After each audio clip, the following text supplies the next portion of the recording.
1er août 1960, Hubert Koutougou Maga proclame solennellement l'indépendance de la République du Dahomey. Cette ancienne colonie française obtint ainsi sa souveraineté nationale et internationale. Alors, 58 ans après le retrait du colon des affaires administratives et politiques, l'ex-république du Dahomey, aujourd'hui République du Bénin, est à nouveau face à son destin et fait un bilan de son parcours. Eh bien, spécial Indépendance Bénin reçoit pour vous M. Kodjo Pierre Tcheouncha. Il est ancien membre du Parti révolutionnaire populaire du Bénin, ancien instructeur au Centre national d'éducation révolutionnaire. Mesdames, Messieurs, bienvenue à vous dans cette émission.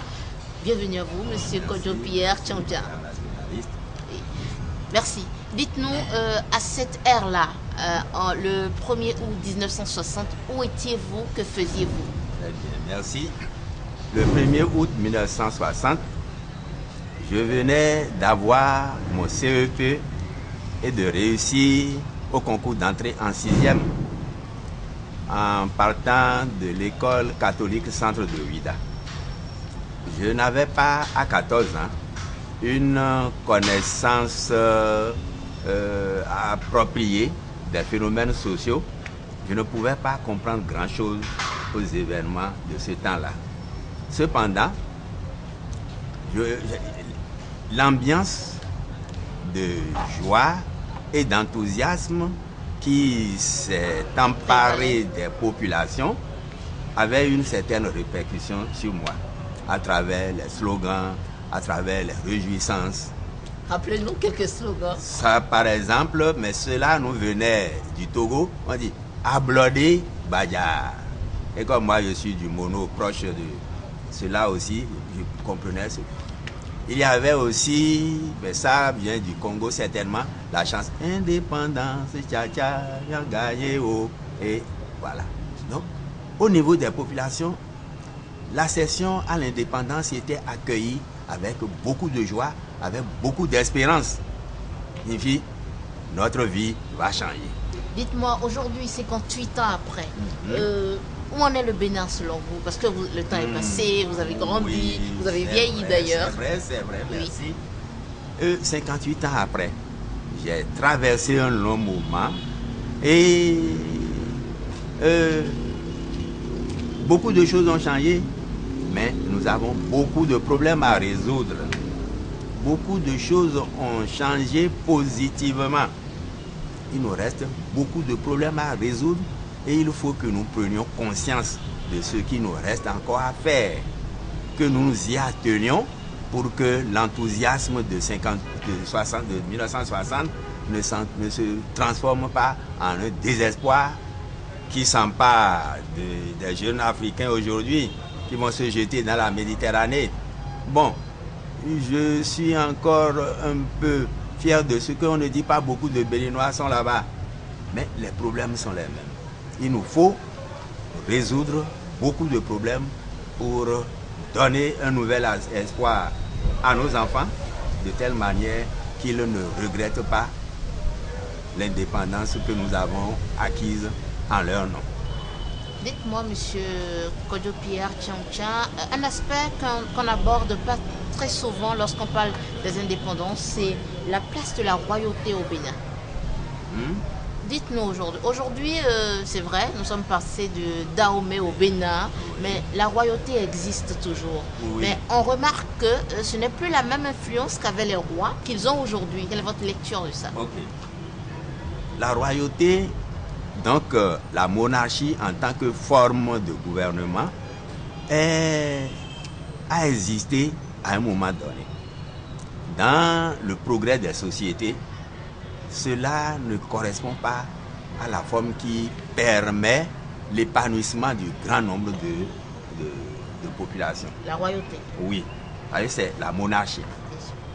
La république est une forme de gouvernement supérieure à la monarchie. Bon, qu'est-ce que moi j'en pense? Déjà,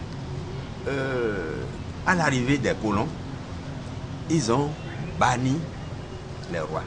Ils ont transformé certains rois qui n'ont pas été, comment l'appelle-t-on, exilés, en collaborateurs de simples chefs cantons et autres.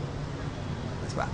Mais ça ne veut pas dire que les personnalités qui assument le pouvoir dans les royaumes ne peuvent pas être des personnalités patriotes, ne peuvent pas être des gens positifs. Le roi Béhanzin, par son exemple de résistance à l'invasion coloniale, est un exemple, est un héros. Il est immortel et il sera toujours un exemple pour les Béninois de génération en génération.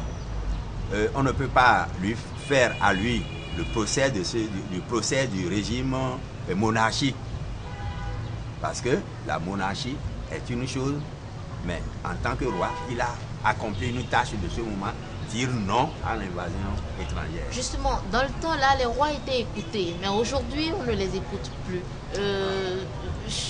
Qu'est-ce qui explique cet état de choses? Non. Les rois de l'époque de l'arrivée des colons ne sont pas les rois que nous avons aujourd'hui.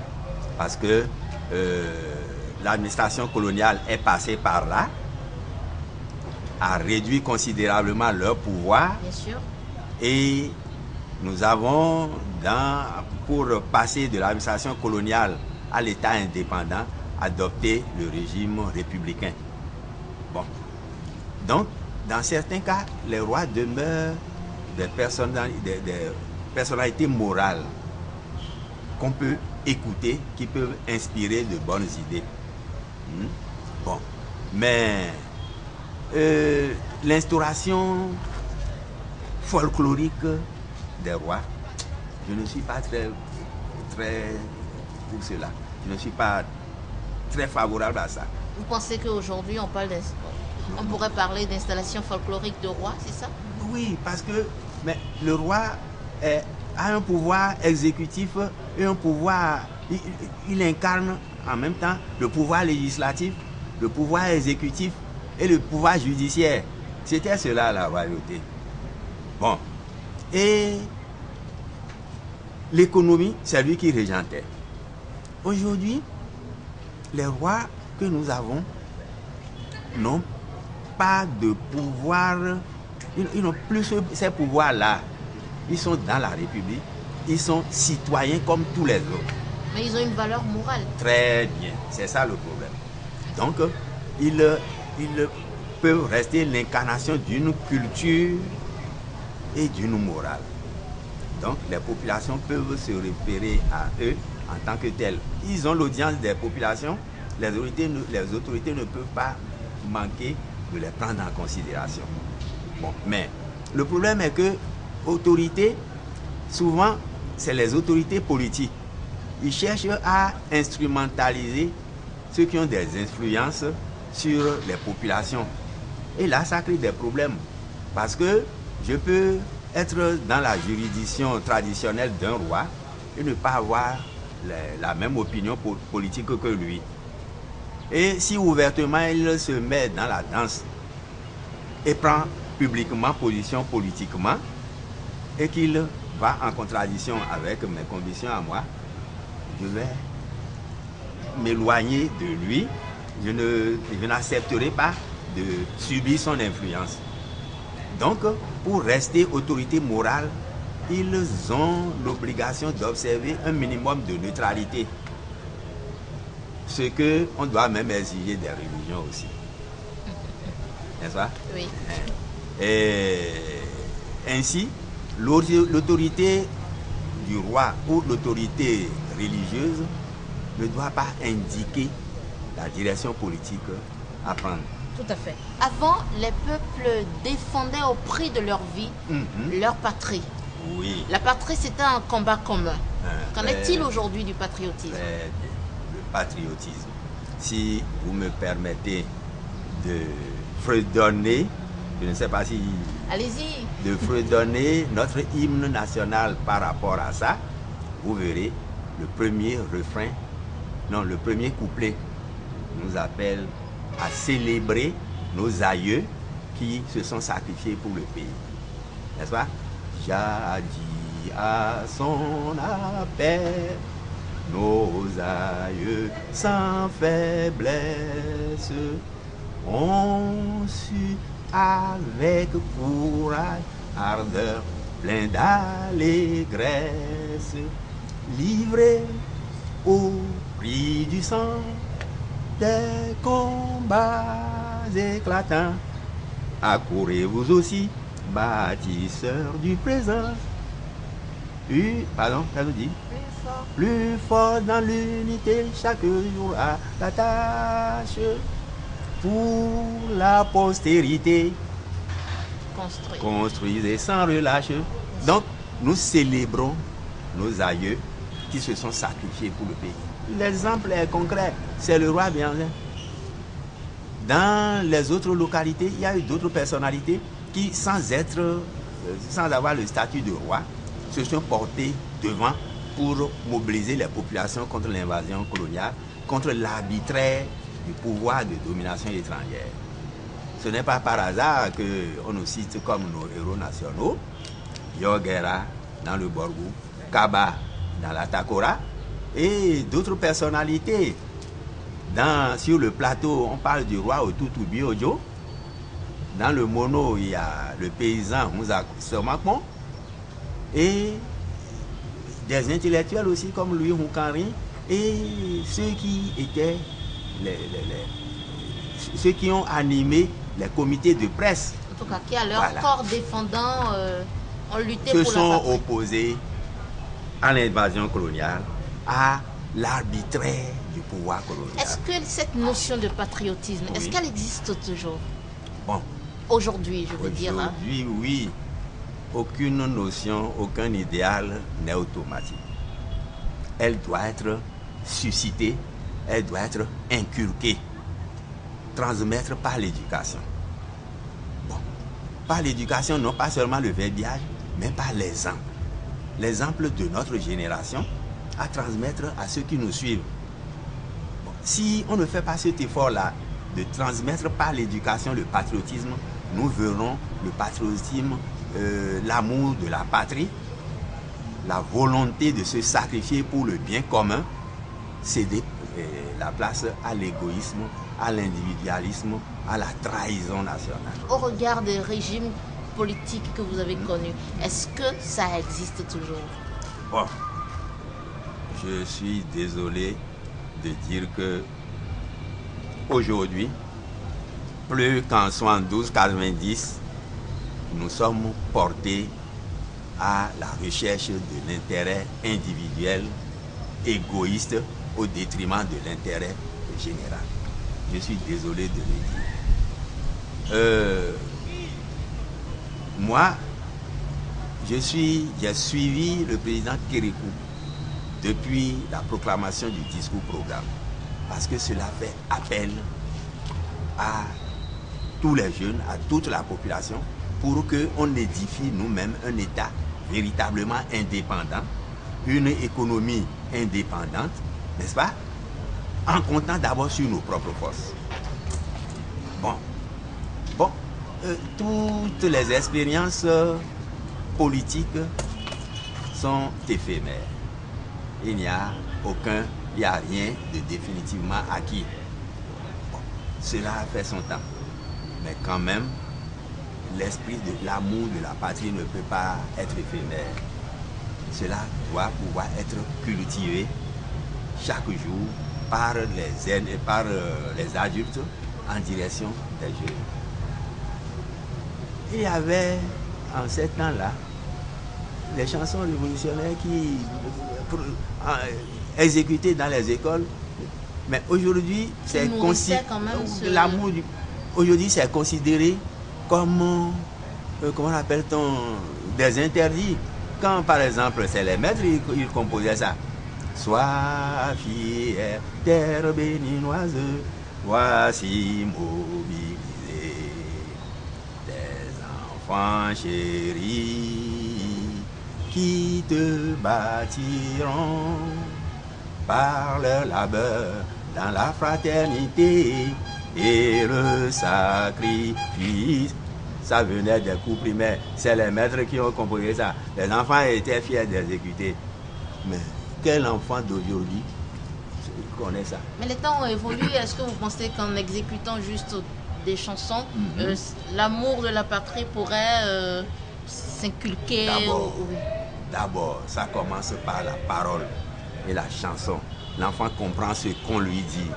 Mais ça ne suffit pas. Il faut lui montrer l'exemple que les aînés, les adultes, leurs actes sont conformes à ce qu'ils disent et enseignent.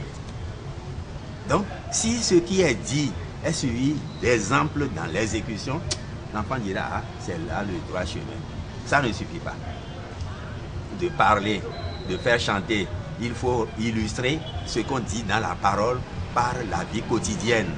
Ok, alors Monsieur Pierre Kodjo Tchangchan, dites-nous, peut parler des pères fondateurs de l'indépendance. Oui. Qui sont-ils et quel rôle ont-ils quand même joué dans l'accession du Bénin à la souveraineté nationale et internationale? Très bien. Il y a les pères fondateurs officiellement reconnus et proclamés. C'est le président Hubert Maga, Akpiti Sourou Minga, le président Justin Ahomado Egbe, ceux qui ont occupé des postes de responsabilité, disons depuis 1957, au moment de l'adoption de la loi cadre, jusqu'en 1960. N'est-ce pas? Je dis, c'est les pères fondateurs proclamés et officiellement reconnus. Mais, quand je réfléchis un peu à ce qu'ils nous ont fait faire jusqu'en 60 et de 60 à 1972, je pense qu'ils ne nous ont pas préparés à l'indépendance. Certains même d'entre eux disaient au référendum de 1958 pour le vote contre la communauté française ou l'indépendance, comment pouvons-nous réclamer l'indépendance quand nous ne savons pas fabriquer une seule aiguille? Donc ils considéraient que l'indépendance est une mauvaise chose. Une mauvaise chose. N'est-ce pas? Bon.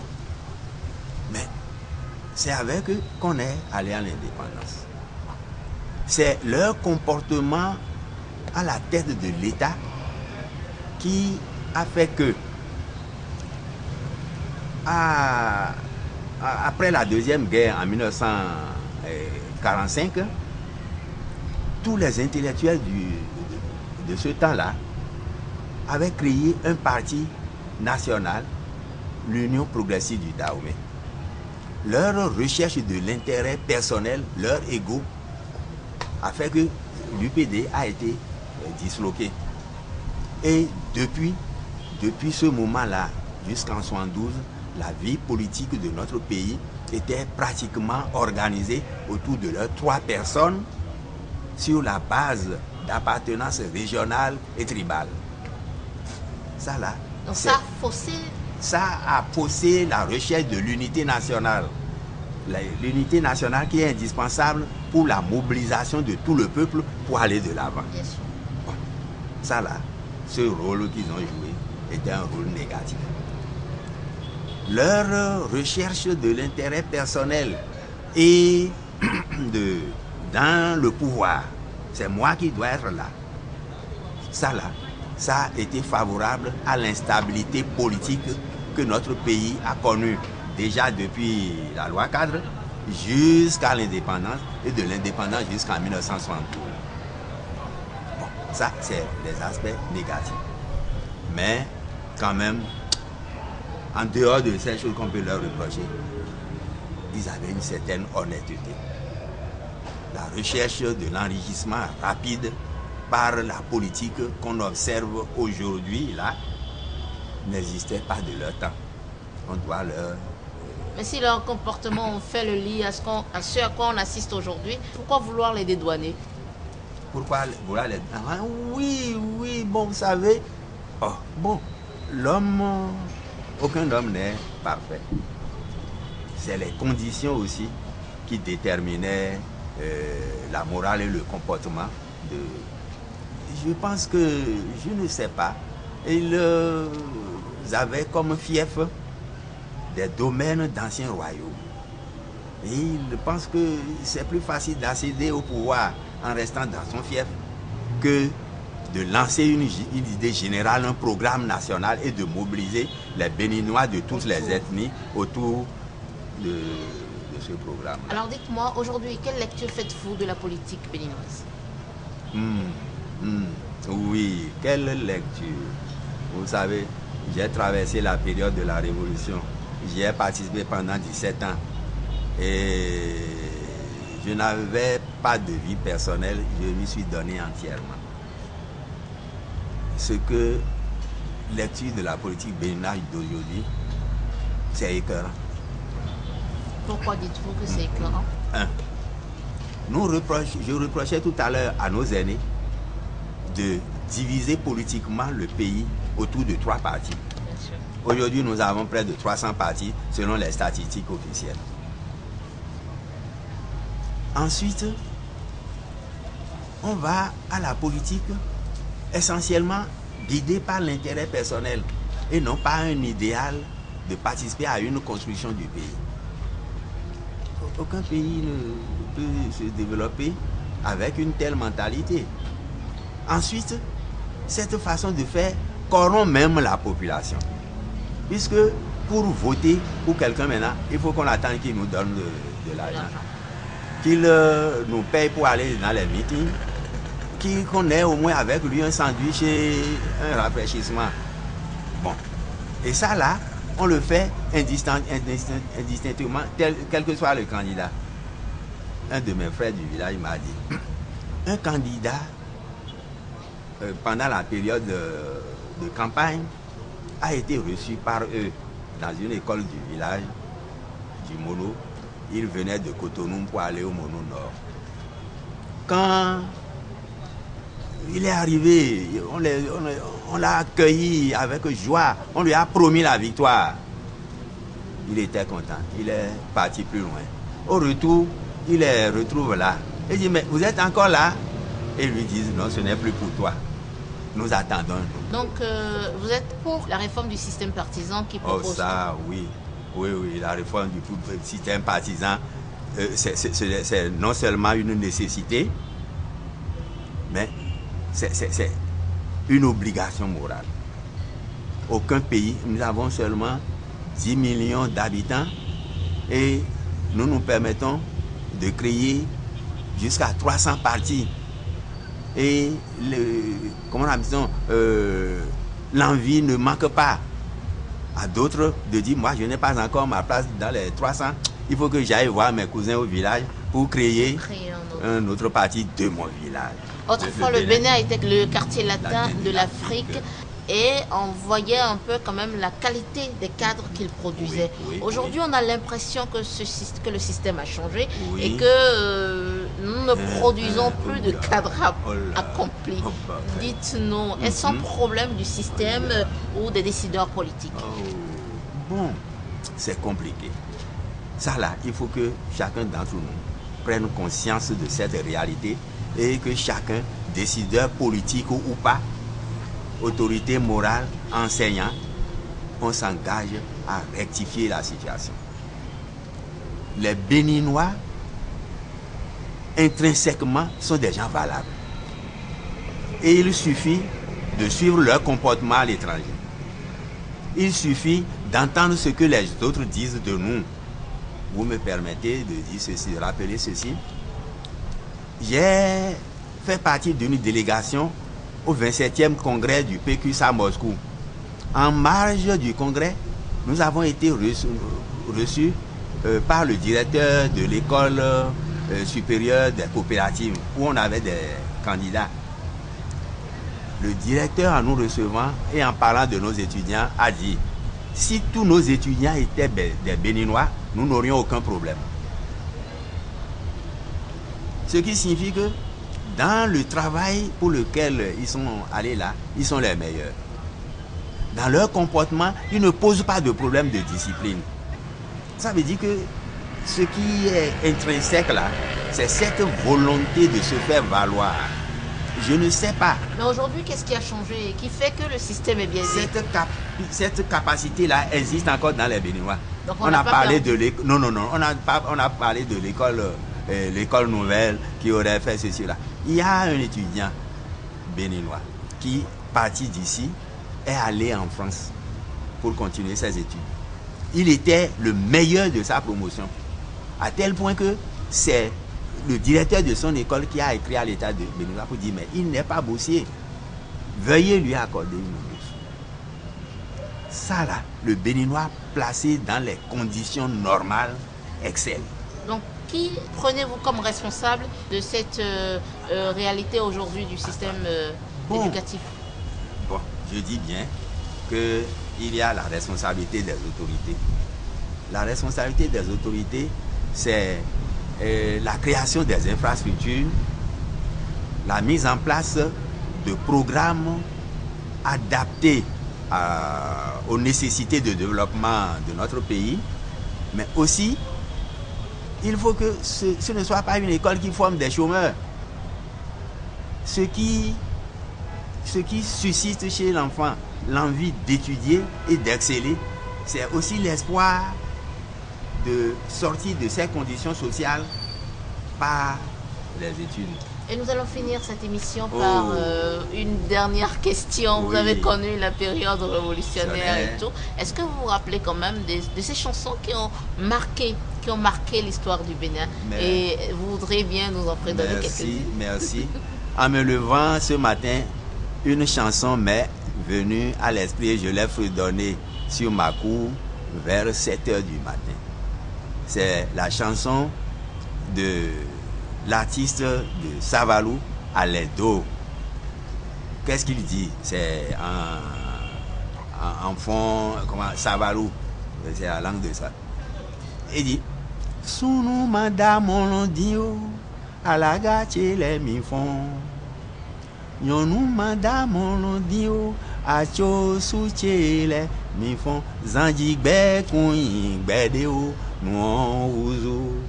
Agban de timboyan gban pinkmen ni fombo dalo yeu we nu mi ko gbodo to lo men osu podin to gande mon ho to vile me voa o mi bofon bene vile mi fon o we nu solo. Et ça veut dire en quelques deux mots pour ceux qui ne comprennent pas fond ou mari. Il nous invite à nous lever tôt. Hommes et femmes, jeunes gens. Il dit, il n'y a aucun plaisir à se tirer dans le lit. Nous avons déjà accumulé trop de retard dans le pays. Levez-vous donc pour que nous nous attelions aux tâches essentielles de notre développement. Parfait. Aucun dirigeant politique, aucun chef d'État ne peut développer le pays sans l'engagement des citoyens. Merci à vous. Mesdames, Messieurs, voilà, ce sera tout pour cette émission. Voilà qui marque la fin de cette émission d'un regard de 1960 à 2018. Et nous avons reçu pour cette émission spéciale Indépendance Bénin, Kodjo Pierre Tcheouncha. Il est ancien membre du Parti révolutionnaire populaire du Bénin, ancien instructeur au Centre national d'éducation révolutionnaire. Merci d'avoir passé ce beau moment avec nous. Bonne fête de l'indépendance à toutes et à tous. Merci madame la journaliste, merci aux téléspectateurs et que Canal 3 CDAO remporte de grandes victoires dans son travail journalistique.